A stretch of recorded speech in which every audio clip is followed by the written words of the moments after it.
Buenas noches, soy Ana María Lomelí. Estamos al filo. Soñó con ser político, creció en una familia de priistas. Él es del PRD. Estudió ciencia política en el ITAM. Fue el presidente más joven en la historia del Congreso de Chiapas. Le gusta mover la pluma. Colabora en distintos periódicos con artículos y editoriales. Es autor del ensayo Salvar la Sierra para que Chiapas viva. Recibió el Premio Nacional de Periodismo en el 2008. Le gusta el béisbol, la lucha libre y entrena para correr su primer medio maratón. Esta noche, al filo, Zoé Robledo, senador del PRD.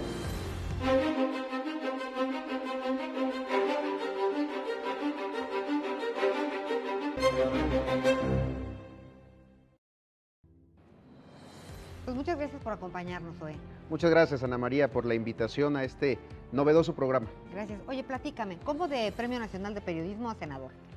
A partir de esa experiencia fue que gané el Premio Nacional de Periodismo en el año 2008 y en ese momento dije, bueno, tengo que hacer un alto en el camino y ponerme a ver los toros desde una barrera diferente, desde dentro de la plaza. Entonces, en ese momento yo ya llevaba un trabajo en la Sierra Madre de Chiapas, una de las zonas más hermosas de nuestro país, pero también de las más abandonadas y de las más pobres, en donde yo estoy convencido que solamente sacará de la pobreza a su gente, la protección a los recursos naturales, al bosque de niebla que hay ahí. Y a partir de esa experiencia fue que me empecé a involucrar con algunas organizaciones y el PRD por primera vez me hizo la invitación de ser diputado, candidato a diputado local por ese distrito. Oye, pero tu papá y tu abuelo, priistas de hueso colorado, ¿cómo son las discusiones en la familia en política? Bueno, sí, mi padre sin duda fue un actor político del PRI, vinculado al PRI. Él incluso en algún momento pidió licencia a su militancia en el año del 94 cuando asumió la gubernatura del estado en una situación hace 20 años justamente muy complicada. Mi tío Edgar Robledo, pues también priista de toda la vida, fue senador, fue diputado por el PRI, pero en la mesa de mi casa existe la pluralidad y la tolerancia de ideas. Oye, y sin embargo, a los 21 años, pues bien chavito, te involucraste en la vida política.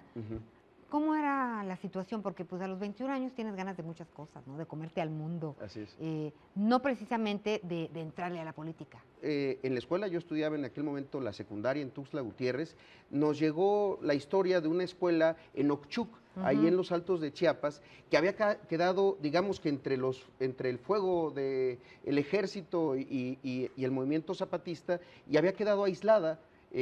Habían tenido que hacer un albergue los maestros para que todos los alumnos pudieran ahí vivir y tomar clases. En ese momento nos pusimos a hacer una serie de colectas en secundarias y en preparatorias de Tuxtla. Hicimos un grupo llamado Grupo de Solidaridad Estudiantil y fuimos varias veces a Ochuc a llevar víveres a este albergue.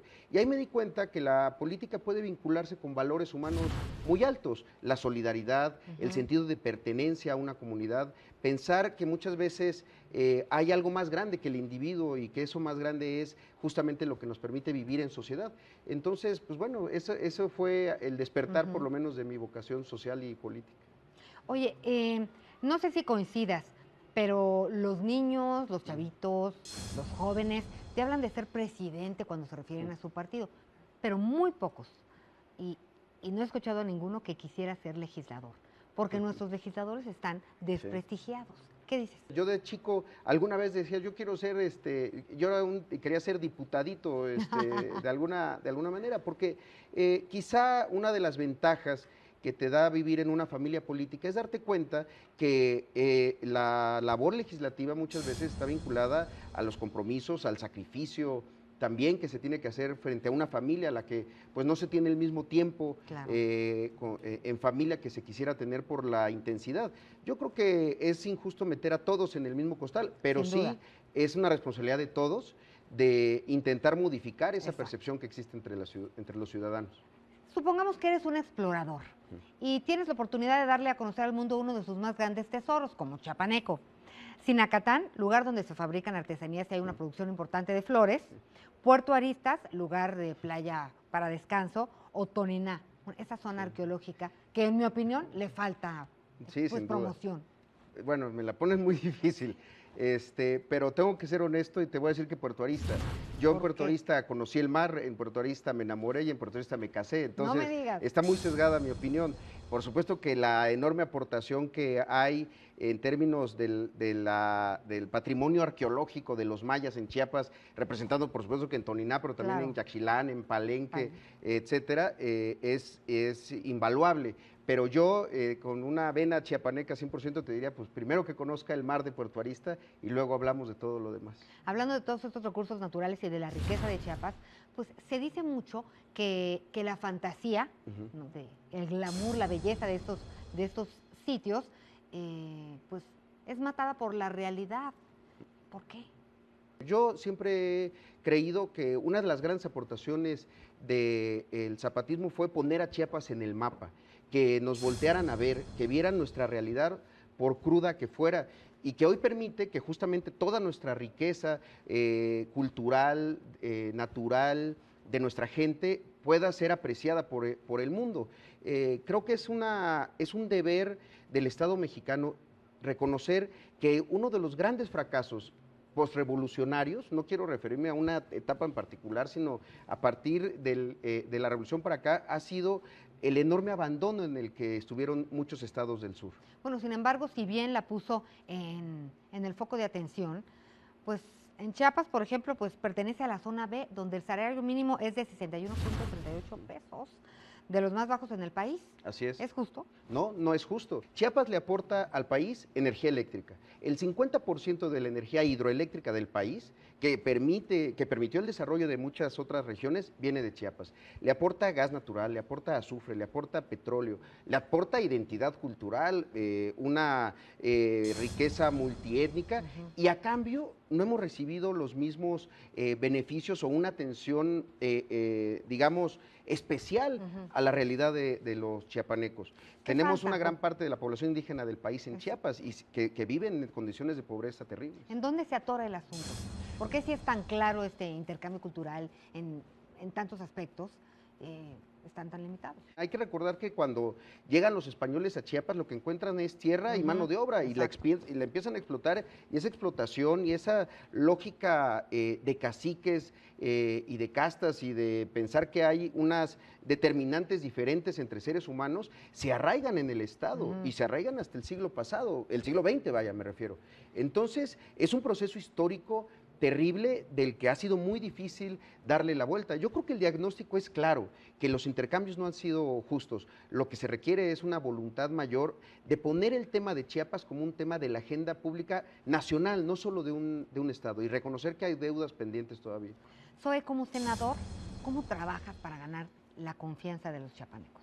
Mira, yo creo que el trabajo de un legislador tiene que centrarse, por supuesto, en la parte legislativa, de atención, de gestiones, pero sobre todo de la transparencia y la rendición de cuentas. Que cada acto, que cada decisión que yo tome pueda ser compartida con mis paisanos y mis electores, y quienes no hayan votado por mí también, pero que son chiapanecos y que también los represento. Hace unos días presenté un informe de labores que quiso hacer una expresión de eso y lo hice en un diálogo ciudadano. Invité a la gente que quisiera ir, no a echar un discurso, no a echar un rollo, sino a platicar, a que me cuestionaran, a que me preguntaran, a que incluso me pusieran en entredicho algunas de las decisiones que he tomado, y lo hice para explicarles qué es lo que estamos haciendo o qué es lo que yo estoy haciendo y cómo entiendo la defensa de los intereses de Chiapas desde el Senado. ¿Por qué se dice que los chiapanecos son los únicos mexicanos por elección propia? Bueno, porque justamente los chiapanecos supimos en 1824 que para tomar una decisión tan fundamental como lo era si ser parte de Guatemala o ser parte de Chiapas, lo hicimos en uno de los primeros procesos de participación ciudadana que ha habido en el país. Nosotros incluso, nos gusta decir que le parimos a la patria, porque incluso nos federamos a la República Mexicana cuando todavía no había una concepción muy clara de qué era México. No había ni siquiera una constitución, y lo hicimos con esa determinación de que nos convenía, y estoy seguro que lo seguimos pensando, que nos convenía ser parte de México. Y hablando de transparencia y claridad, pues de repente con tantas tribus y un PRD tan dividido, como que hay todo menos claridad, ¿no? Hoy yo veo con tristeza, y creo que es una de nuestras tareas del 2014, que hay una izquierda dividida en nuestro país. Hay una izquierda dividida en lo electoral porque hay varios partidos, pero además hay una izquierda dividida en términos de la vinculación de un partido como el PRD con organizaciones y movimientos sociales. El 14 creo que debe de ser el gran año de la unidad de la izquierda, pues con un tema que sin duda en el que todos coincidimos, que es la defensa de los recursos naturales y del petróleo. Oye, ¿y crees que el PRD es la izquierda que México se merece? Yo creo que el PRD está construyendo esa izquierda que México necesita, Pues y ya la medio izquierda se moderna tardó. y progresista. Se anda tardando, ¿no? Pues sí, y sin duda en estos procesos siempre uno espera resultados más rápidos, pero también yo sí creo que habría que ver que en la vida de los partidos los procesos muchas veces se llevan tiempo si se quieren consolidar y hacer de a de veras, vaya. Tienes pues, poco más de 3 años de casado, me parece, Así es. un bebé recién nacido, ¿niña Sí. o niño? Niña, Una bebé. así es, Julia. Siempre se habla de la tierra que le dejaremos a nuestros hijos. ¿Qué hijos o qué mexicanos le quieres dejar tú a tu país, a tu tierra? Mira, yo quisiera que mi hija sea una chiapaneca y una mexicana que tenga muy claro que vivir en un país representa orgullo, que representa enormes satisfacciones, pero también tiene responsabilidades. Ser chiapaneco y ser mexicano implica estar dispuesto a defender el país y el Estado, incluso a costa de otras aspiraciones. ¿Te gusta el béisbol? ¿No? Sí. ¿Se parece a la política en cuestión de estrategias y ritmo? Sí, sin dudas. Yo creo que es de los deportes que más se parecen, porque si uno se da cuenta en el béisbol, cada posición tiene responsabilidades y tiene objetivos diferentes.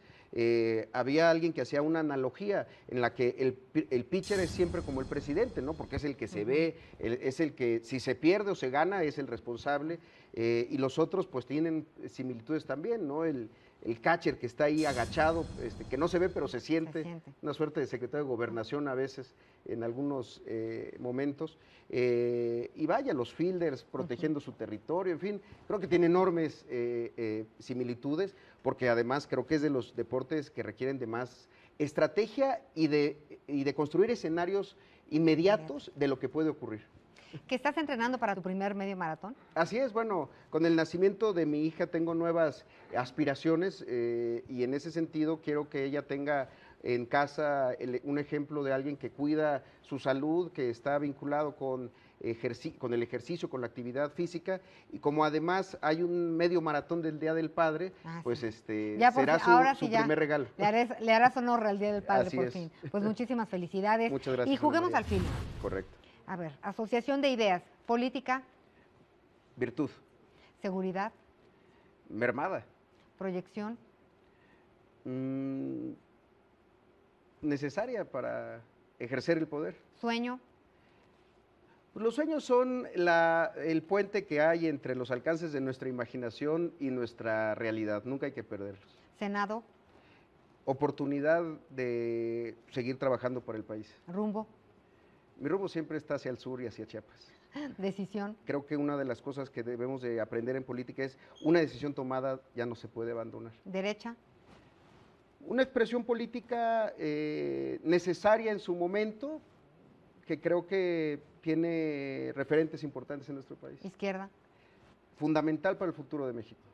Chiapas, Pues para mí Chiapas es todo. amor, Mi hija y mi esposa. futuro, El futuro que quiero construir para mi hija, creo que hoy que soy padre pienso en dimensiones diferentes que lo hacía hasta hace apenas unos días. Tú has dicho que hay políticos viejos con una mentalidad joven y que hay jóvenes con mentalidad vieja. Y en nuestros legisladores tenemos de todo. ¿Cómo concilian? La conciliación siempre se encuentra. Yo tengo interlocución con actores políticos que vaya, tienen quizá 50 años más que yo, pero que encontramos coincidencias en las ideas. Yo creo que, y un consejo quizá para un joven político es no intentar disfrazarse de político para intentar hacer política. La política es una actividad extraordinaria, decía Aristóteles, es una actividad perfecta, sin embargo es ejercida por seres muy imperfectos, que somos los políticos. Muchas gracias, Zoe Robledo, por haber estado al filo. Muchas gracias, Ana María, es un gusto. Y muchas gracias a ustedes por habernos acompañado. Nos vemos la próxima semana. Al filo.